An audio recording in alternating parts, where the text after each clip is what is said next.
This is Joyful, Happiness Movement and Podcast. I discover the science behind happiness and well-being, and through sharing stories, I am searching for the secrets to a happier life. You can find two types of episodes on our platforms, guest series and solo episodes. In our guest series, I will be meeting with experts who share their knowledge or experiences, contributing to a better understanding of a happier life. The solo episodes are divided into series of 5 episodes in each series, as in each episode I will talk about a topic related to one of the 5 pillars of happiness that we've designed at Joyful. If you're curious to know what are those 5 pillars, I invite you to check out our Instagram page. I hope you're ready, as it's time to be joyful.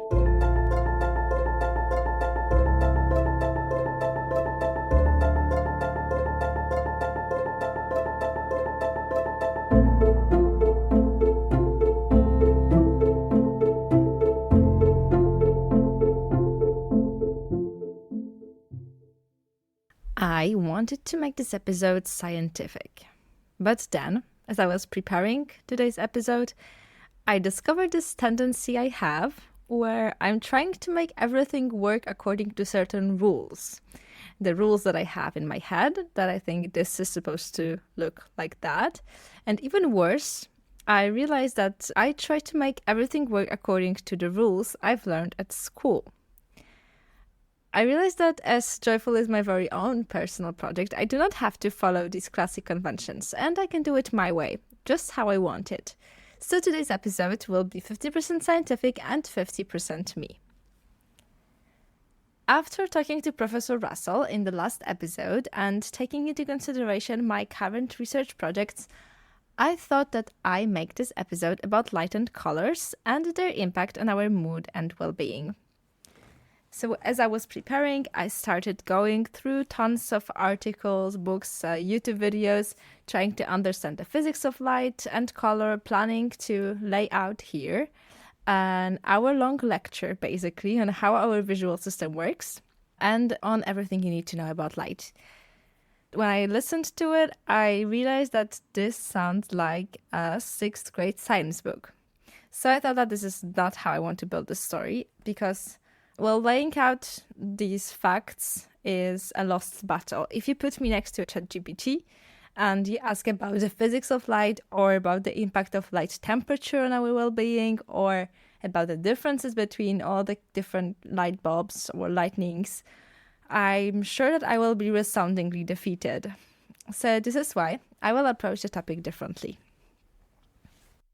It must have been a year ago, maybe more, that I first heard about light hacking. I was listening to Dr. Andrew Huberman podcast at the time, and I learned about his protocols for optimal health.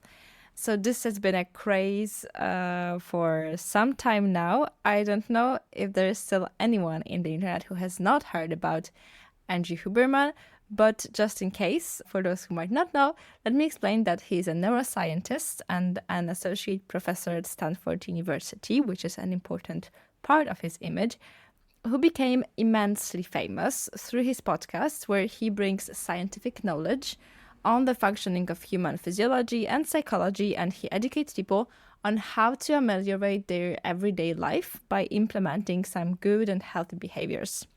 Actually, also, I found out recently that he has been kind of attacked by media and by various people.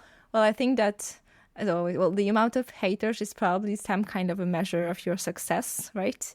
But I was surprised because actually it was the Times, I think, and The Guardian, which wrote these articles about Huberman, which were really attacking him as a private person, saying that he's manipulative or narcissist, that he's not the person he creates himself to be online. So I just wanted to share with you my view and opinion on this. So I believe that in principle, Huberman Lab podcast is a podcast of great value and of great quality. And I think that by doing it, Dr. Huberman did not intend to do any harm. I think that he helped more people than he harmed. There are some accusations that he has been, for instance, cherry picking on some information And I just want to say that when you're a podcaster and also when you're a scientist, it's actually very difficult, because what Huberman does is he brings the scientific knowledge to people who are not necessarily science-oriented. And when you do that, it is necessary for you to pick out some information and leave out other kind of information. And whenever you are listening to someone who brings you some facts, it is certain that he chose this information that he will bring to you. So I think that it's really not fair to say that he's been cherry picking, because I don't think that I genuinely don't believe that he wanted to lie to anyone. I simply think that when you design a podcast, when you're creating a podcast on such complex topics, you need to select some information in order to make it more comprehensible and accessible to your public. And then, if you're a listener and you got interested in some of the things that someone is talking about, then it's up to you to go and check it and verify it for yourself. So I think that what is very important, and what I think many of us do not do, because I was not doing that at the beginning either, is that, well, when you're listening to podcasts, you're listening to humans. And it's up to you. It's you who decide whether it's an authority for you or not. And just because someone is an authority, you can believe that, he's smart or that he brings you some important and valuable information. It does not mean that he doesn't make any errors. And certainly it does not mean that you have to follow him 100%, like follow him blindly. You are a rational human being, and it's up to you to decide what do you want to do and what you don't want to do. So then you have these protocols for optimal health, right, which were very famous, which still are very famous among certain groups of people. And, well, I just want to say that, nobody forced you to follow these protocols for optimal health blindly 100%, like do everything from the list, as Huberman said. So if you did that, then it's great. Like, if it helped you, then it's even better, But, like, I don't really understand why people say, oh, but, it's not true, it doesn't work, or he's not doing it, so he's lying about his routine. Well, it's his life, and he's just a person. You're also, a rational person, and you can think for yourself. So I believe that when it comes to various podcasters and various things that, people on the internet tell you to do or not to do, in the end, it's you who may listen or not listen, and who may believe or not believe. And I just think that, in the end, we should really pay more attention to our own intuition and to what we think about something, and not just follow blindly whatever we hear or whatever is the craze now. So yeah, having said that, I think that there is still a lot of good things in these protocols for optimal health. Well, I don't really like the name, but there are a lot of good things in the tips, that Huberman or other podcasters on well-being tell us to do. So why not use it? Why not try it? You can try it and then see if it works for you or not. And I think that this is honestly just like the best thing you can do. Like, try, see if it works for you. If it works for you, then great. If it makes you uncomfortable, if you don't like doing it, then just, quit. Like, don't do it. Let me share with you my personal experience. I am into well-being in general for a very long time now. And I've been listening to podcasts on this topic in English and in Polish. I somehow never really got to listen to the podcasts in French, but I don't know, maybe this will change in the future. And what I realized is that when I was listening to all these podcasters who were telling me, what I should do in order to make my life better or healthier or, improve somehow the quality of life, I got super overwhelmed, because I realized that, if I wanted to follow all that, I would have to plan out every minute of my day. And I needed to make sure that each day I was acting according to a certain schedule, right? Because this way I could improve my well-being. Well, for me, it was really, I'm also exaggerating. I never really was that serious, about following any of the morning or evening protocols because of that, because I was just like super overwhelmed, because it's like meditate, eat 30 grams of protein within 1 hour, within 1 hour after you wake up, expose yourself to sunshine for at least 10 minutes, practice physical activity for 30 minutes, So yeah, it's just, a lot. And I don't know, maybe I'm just particularly sensitive. I'm also, quite self-critical. So I can't really be doing all that without a tiny voice in my head watching over my shoulder if I complete everything from this, kind of silly to-do list that I've created for myself. So I eventually got to the point where I just thought to myself, okay, well, stop. It's really not working out for me. So instead of just following those lists and protocols and so on, I will just, pay attention to what I like, what I don't like. Like if in the morning I feel like reading, then I would read. If I feel like going out for a walk, I will go for a walk. If I feel like staying at home and not doing anything, like for the 30 or 1 hour after I wake up, maybe this is what I need, So I think it's all about finding the right balance and finding what works for you. I think that there are some people who really need these lists of things, that you want to do from like in the morning. For me, it's really overwhelming. I feel like I'm suffocating, that I have to follow this strict regime. So yeah, so for me, it never really worked out. But, I tried out some stuff. So I took cold showers. I still sometimes do.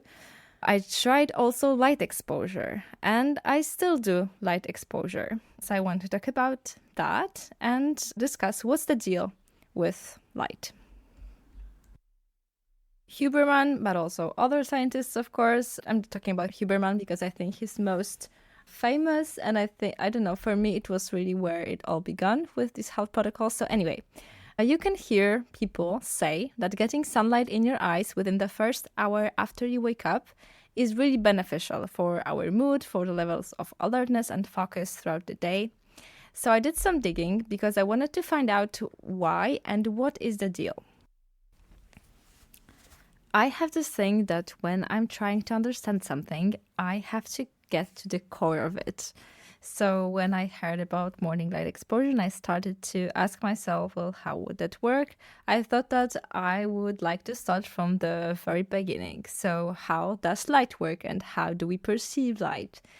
So this is why I would like to explain it to you also this way, starting with the basics. So with the functioning of light. So first of all, what is the visible light that we see? This is something that you've probably already learned during your physics class, somewhere in your primary or secondary school. Well, I was terrible at physics, but now I started to appreciate physics more, and I find it really interesting. But back in the day, I was really like one of the worst students you could imagine. Anyway, now I had to revisit some of the concepts from physics. Also in my professional work, now I needed to revisit these concepts. And so I think it's quite fascinating. Like in general, we take light for granted, I think. We never really think about what is light, how is it possible that we see something, why is light white or why is it red? So similarly, we don't really think about colors. What are colors, right? It's just something that we encounter in our daily life and we think that it's normal. If you ask yourself the question, what is visible light? And if you remind yourself perhaps the lesson that you get in physics, light, you will find the information that light is a visible radiation. Okay, so it's part of the radiation which is visible. It never really said much to me when I was younger, so this is why I will explain it to you using different terms. So imagine that in our environment there are all kinds of different signals and waves, which is not visible to us, which are not visible to us. So for example, we have radio waves or TV waves or X-rays, and then we have this part of radiation, which is visible to us because we have eyes, which evolved to see this special kind of radiation, and this is light. So light is a radiation which is constituted from waves of length between 400 and 700 nanometers, and depending on the length of the wave, light has different colors.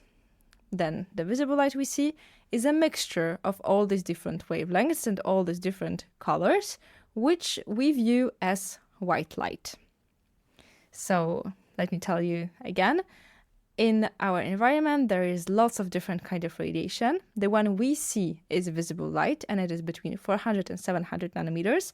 And depending on the wavelength, we would view this radiation as a different color.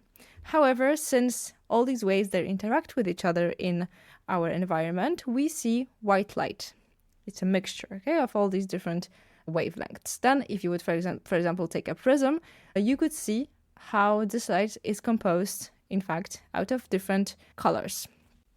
The different colors that compose the white light, they are called light spectrum, and light spectrum may differ depending on light source or the time of day.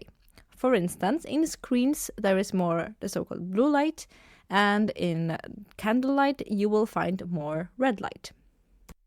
Just watch out, because even though we are talking about colors and about how different light waves may be of different colors are way more complex than that. After we talk about light, I will talk about colors and about how they are related to our emotions and moods.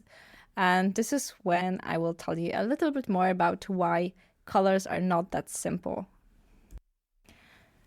So if now we know what is light from the physical point of view, I would like to move on to the second part, which is how we perceive light through our visual system. As light enters our eyes, it enters it through the pupil, which is this black dot in the middle, at the center of your eye. Light is bent, then it's further bent at the lens in your eye, and it arrives eventually at the retina, which is a thin layer of tissue containing millions of those light-sensitive cells, which are called photoreceptors. As humans, we have 3 types of photoreceptors: rods, cones, and the recently discovered intrinsically photosensitive retinal ganglion cells. Rods are responsible for vision in low light conditions, then cones are responsible for color vision and detail in well-lit conditions, and the intrinsically photosensitive retinal ganglion cells are responsible above all for the control and setup of our circadian rhythms. So let's stop and consider for a while cones and intrinsically photosensitive retinal ganglion cells, which are particularly interesting for us today. Cones are responsible for color vision. You probably also saw this in your biology class, in your biology textbook. As humans, we have 3 types of cones. We have so-called L cones, M cones, and S cones. They are named this way because they are sensitive to long, medium, or short wavelengths. So long wavelengths are red, medium would be green, and short would be blue. So the fact that we have these 3 types of cones makes us 3 chromats, and the colors that we perceive are the mixture of green, blue, and red. It is interesting to know that birds, for instance, they are tetrachromat. They are sensitive to the light waves which fall they are additionally sensitive to the light waves which fall into the ultraviolet range. So they have this additional 4th cone, and it allows birds to see a whole spectrum of colors which is invisible to the human eye.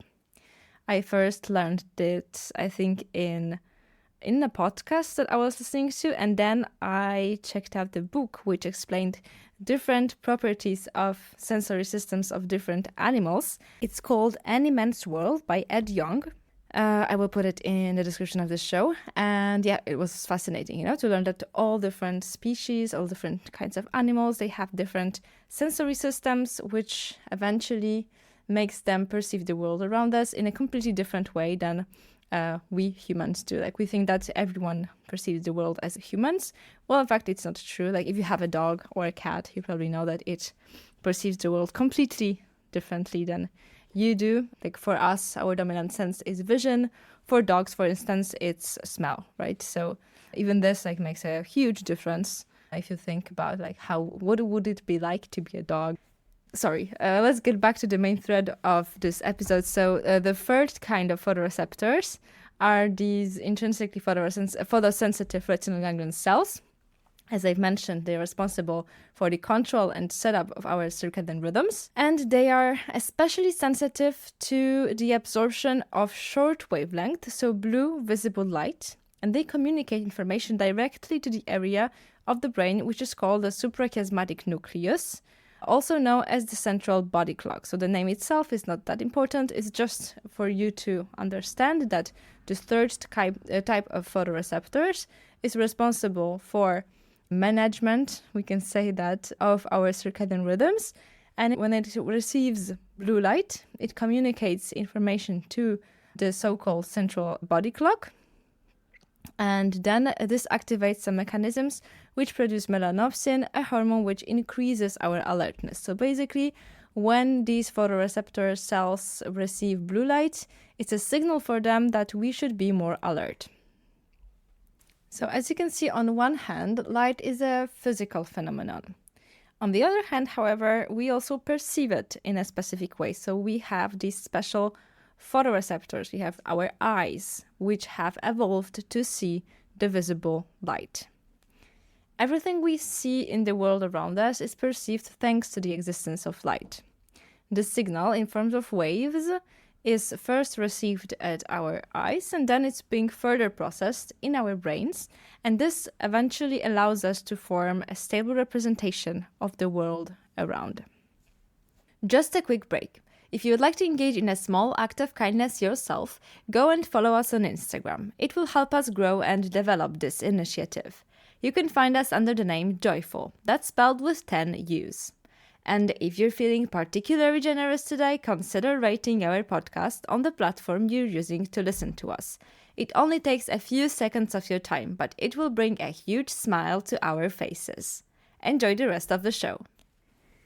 So I was really excited once I understood these basic mechanisms of light, and then I continued to look for answers on how can light impact our behavior and the mood. So going back to the morning light exposure, why would morning light increase our alertness and focus during the day? As I've mentioned, white light is made of waves of different lengths. So in practice, it is made out of different colors. This combination of wavelengths is what we call the light spectrum, and depending on the proportion of different colors in this light spectrum, we view light differently, and it can have different impact on us. And so particularly interesting are the qualities of blue light. The intrinsically photosensitive retinal ganglion cells are most sensitive to blue light, and when they are in contact with this kind of light, they activate mechanisms responsible for the production of melanopsin, which increases our alertness. Interestingly, it turns out that in the morning sunlight, there is more of the blue light in the light spectrum than in other parts of the day. So this is why, if we expose ourselves to light at dawn or sometime after sunrise, our eyes will receive this blue light signal, and this is what will increase our alertness. You also might have heard that it is necessary to go outside to look at the sunlight directly, like not into the sun, but just like to be exposed to natural light outdoors. The reason why that is that in general indoors it is very difficult to get the same amount of light. Simply outside is way more lighter than inside. There are some lamps that are used, for example, for light therapy in Scandinavian countries, which can be super, super bright and which could, in theory, replace the natural light. But I reckon that most of us do not have this special equipment. And also there are other advantages to going outside, especially in the morning. Well, so first there is the morning light exposure, so getting enough blue light into your eyes. And then exposing your skin to light will increase the production of vitamin D, for instance. And simply spending time outdoors is beneficial for us because, well, very often we would go for a walk, so we also engage in some physical activity.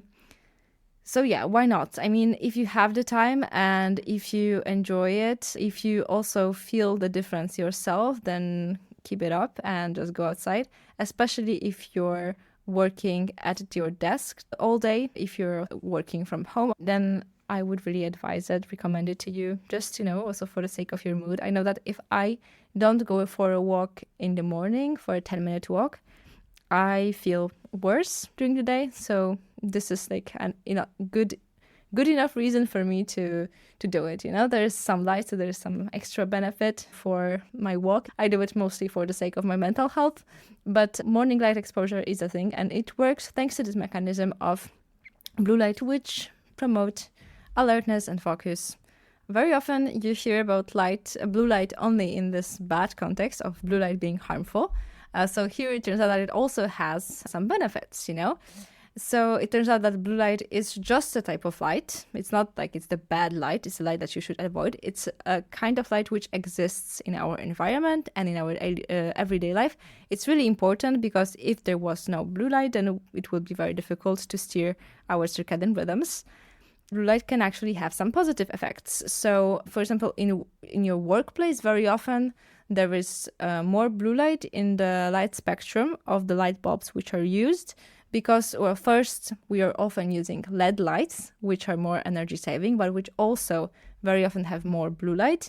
And this can enhance I'm not sure if it can enhance your performance. It depends on you, but it can boost your cognitive capacities in one way or another. There are some studies which would show that, and it can make you more alert during the time of your work. However, what you've heard about blue light is partly true. There are some harmful effects of blue light. First, the majority of the scientists agree that blue light has negative effects if you're being exposed to blue light at night. In particular, there was a survey. It's really, really useful. Like, if you want to know more about blue light, then I would invite you to go ahead and check this survey out. I will also put it in the description of the show because I think that it resumes very well what I'm saying here today. So there was this survey. It was conducted among experts who work on circadian rhythms and sleep.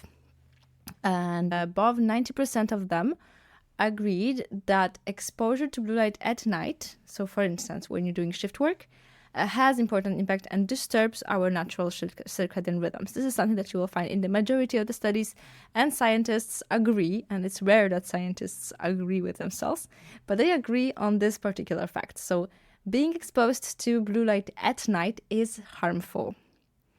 Then there is the second point, which is exposure to blue light before bedtime.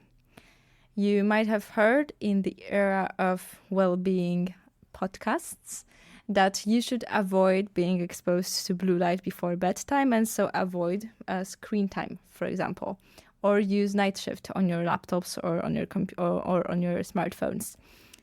This is a bit more controversial. The scientists are not as unanimous as in this first point of exposure to blue light at night, because there is consensus between the scientists that it is better to avoid blue light up to 3 hours before bedtime than, just to be exposed to it all the time. But it also depends on the intensity of this exposure to blue light. What scientists agree on is that blue light probably does delay our circadian clock, but whether it actually makes our sleep worse or whether it causes us to fall asleep later, it remains a subject of debate.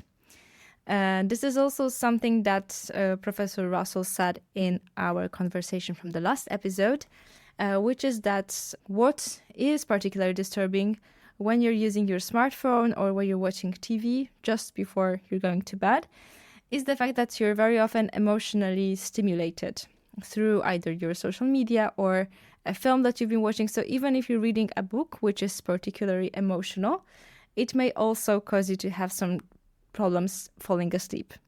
Emotional agitation is something that will make it harder for you to fall asleep. So when you're, for example, planning a trip and you're super excited, then you probably can't fall asleep. It's a similar thing with your exams or with anything major that you know is coming up the next day. Then you experience probably some problems falling asleep. So this is related to the emotional arousal related to whatever it is that you're thinking about. Also, if you fight with someone just before bedtime, well, this will impact when you will fall asleep. However, when it comes to blue light itself, well, there is mixed evidence on its effects, on how long will it take for you then to fall asleep, and also regarding the impact on your sleep quality.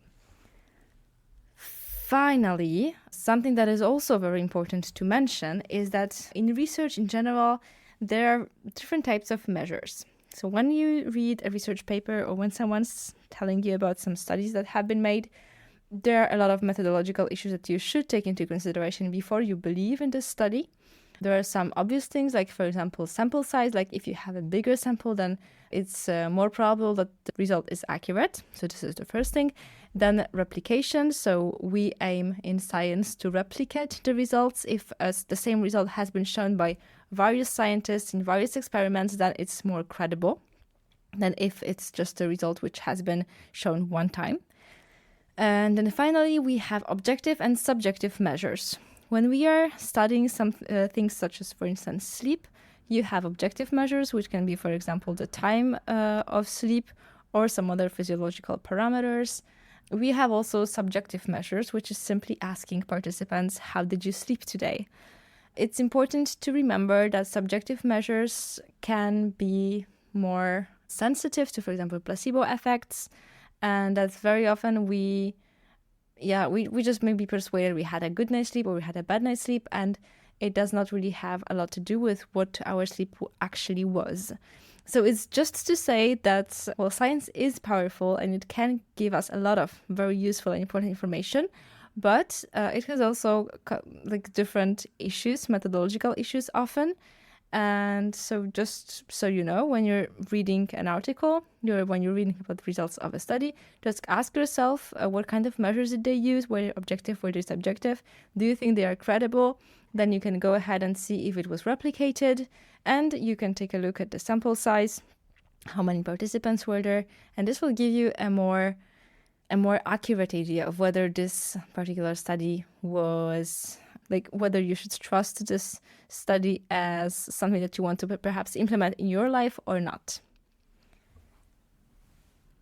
I'm talking a lot about sleep, but this is because light is very much related to sleep.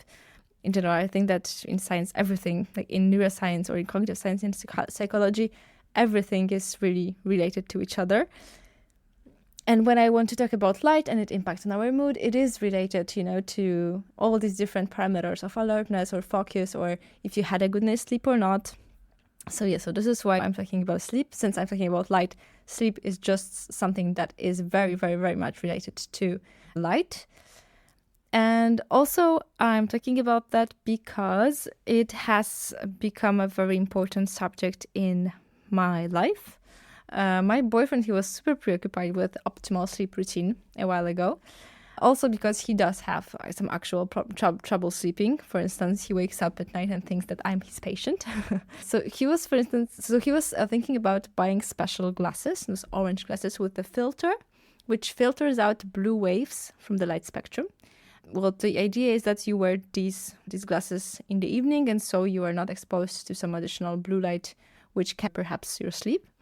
So me, myself, I don't really experience any trouble sleeping, so I never really was particularly drawn to this idea. But I thought that it might be interesting to see, while I'm, researching this subject, it might be interesting to see whether these glasses can in fact help with some types of insomnia or other sleep disorders.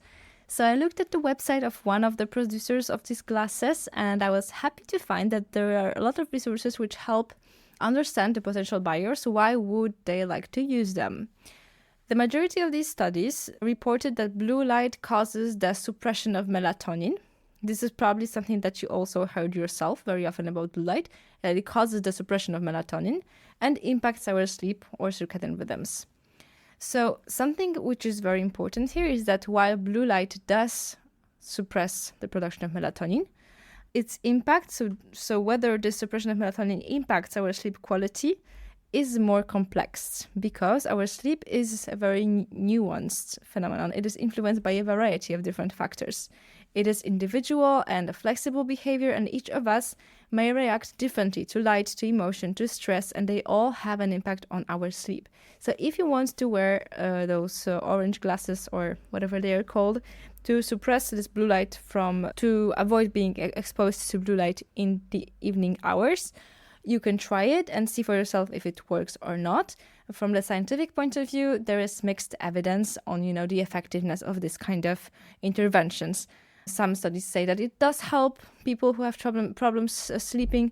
Other would say that it does not help. So you can't always rely solely on the research that already exists. I recommend you to read this review article that I will add to the description of this show, because it summarizes well what scientists agree on and what scientists do not agree on.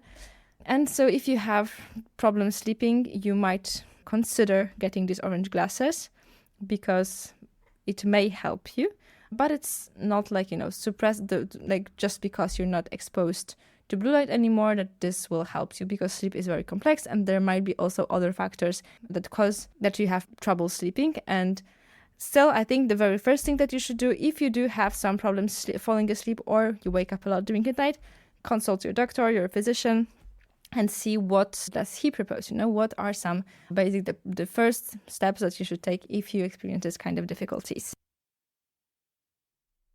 The main question that I wanted to answer in today's episode is whether light or whether colors may impact our well-being and mood. So in this first part, we were talking about light. Does light impact our well-being and mood? There is this whole industry, or I don't know, maybe a movement of light hacking. There are people who try to use light in order to ameliorate their everyday life. For instance, you can use morning light exposure or evening light exposure, or you can choose to avoid blue light within some time before you go to sleep, and this all may contribute to your overall well-being. So in this first part of the episode, I think that I showed you that if we take a look at the properties of light and at the biological evidence, it is probably true that we may benefit from morning light exposure and that perhaps avoiding blue light in the evening is a good idea.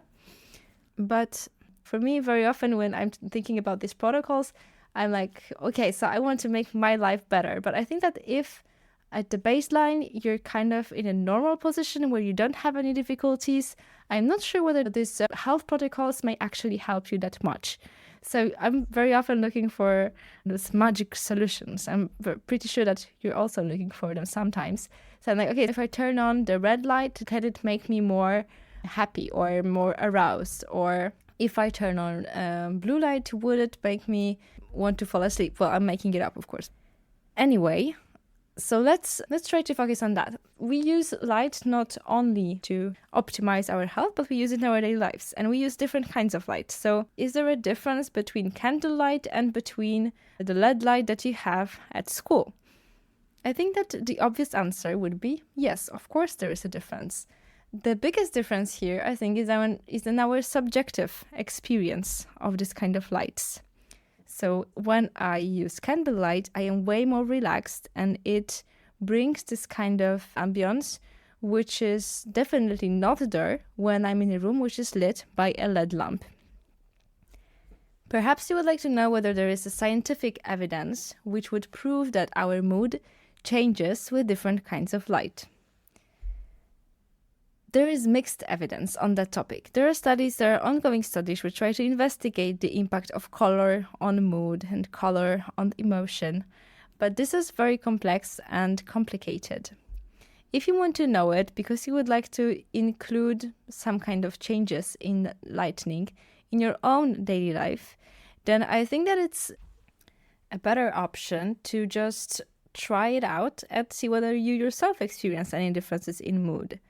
I know that when I'm in a room which is lit by candlelight, then I do feel more relaxed. But I think that at the baseline level, you also need to be in a kind of setting. Like if you're super angry and you light up a candle in a room, well, you won't feel instantly more relaxed, I think. This is all really complex, and this is why it's also difficult to study in experimental settings. So I don't really want to talk about the scientific evidence which shows that this color of light can have an impact on your mood and this cannot. I can't tell you that 100% if you're in a red room then you will be more aroused. There is some evidence which says that, but I don't know what kind of information is that for you, like whether it's really useful. So I think that you should just investigate the effects of colored light on you by yourself, and this would be the most interesting, I think, and also the most fun thing to do. However, I would like to talk about color a little bit more. Color is something that I'm also working on now in my work, and color is really, really complex. So we've talked about light and how it's made of different colors, and we've talked about how through our visual system we perceive color. So let's think about what color is. Like, is it the light? Is it how we perceive it? What is it all about? Color is made of 3 elements. So 1, you have the physical properties of light, the natural properties of light. Then you have the way we perceive light, so the parameters and functioning of our visual system. And then you have the properties of physical objects in the environment. Basically, what is color is the interaction of those three elements. We see color because our visual system can see color, and because in the end we learned how to name colors, because it simplifies our existence, it simplifies our everyday communication. Things are of different colors because of their physical properties, because of how the atoms, elements, particles of which the objects are made reflect light. For instance, if you take a look at a tree and its green leaves, these leaves are green because they absorb a lot of the visible radiation, and then they reflect the part of the visible radiation which corresponds to what we view and what we call as being green. Very often, we attribute certain emotional connotations to colors. We think that some colors are positive and some colors are sad.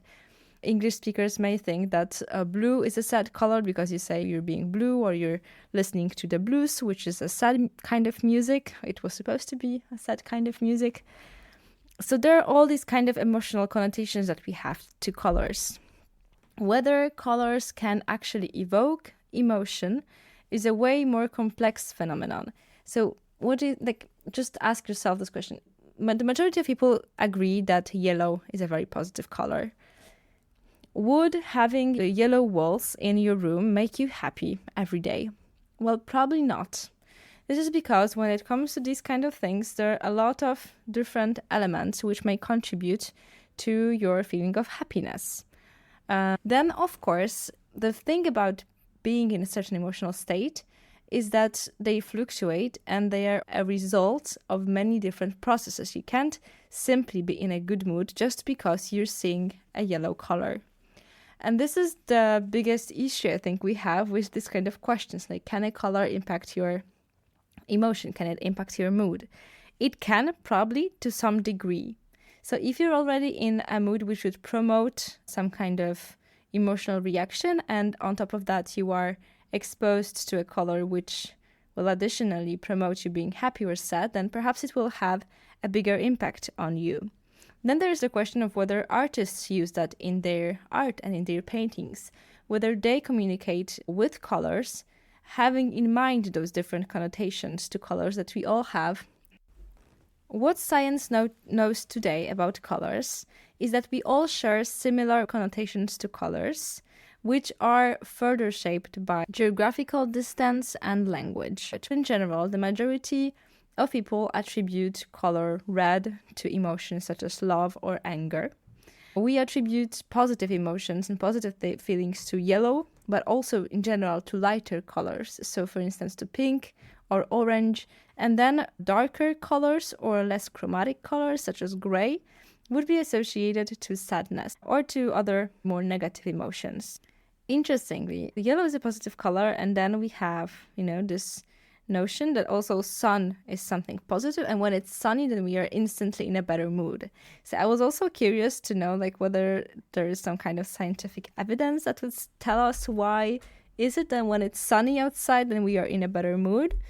There is no, there are some studies which say that it's because of the vitamin D production, or because in general you spend more time outdoors when it's sunny, so this might increase, for instance, the serotonin levels. So there are probably a number of factors, but I wonder whether it is related to colors. Because when it's sunny, then all the colors seem to be more chromatic. Like you think, the grass is super green and the sky is super blue. And so in general, it all appears to be more colorful. And when it's more colorful, then you feel more positive and energized, and you feel like doing more stuff. So perhaps it's just that. It's like when it's more colorful, then you feel better, and this might actually increase your mood.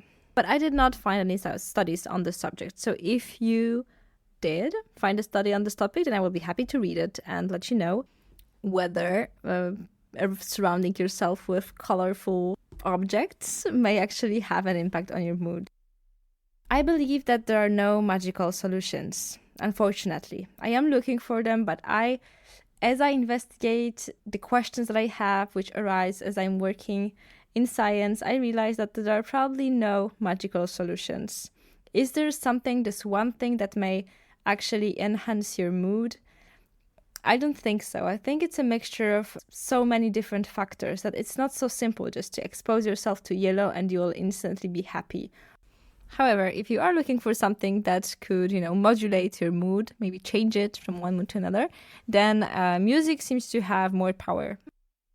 And finally, this is something that I didn't really mention because I've discussed it with Professor Russell Foster, and it is a bit more serious because it has to do more with depression-like states. When it comes to seasonal affective disorders, they are thought to be caused by lack of light. Well, seasonal affective disorder is the fact that when it's winter time or autumn, then there is a lot of people who report feeling more depressed, like they have more negative emotions, and in general, people have less energy.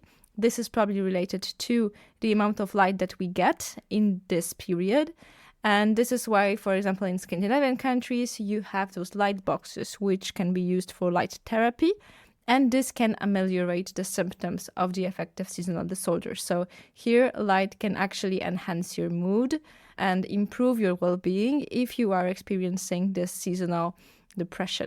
All right, well, I hope that these next months will bring you a lot of sunshine because May so far has been super rainy, at least where I'm at. Of course, rain is also beautiful and it's also very useful for all the plants, like everything is green outside. So this is a positive side of all this.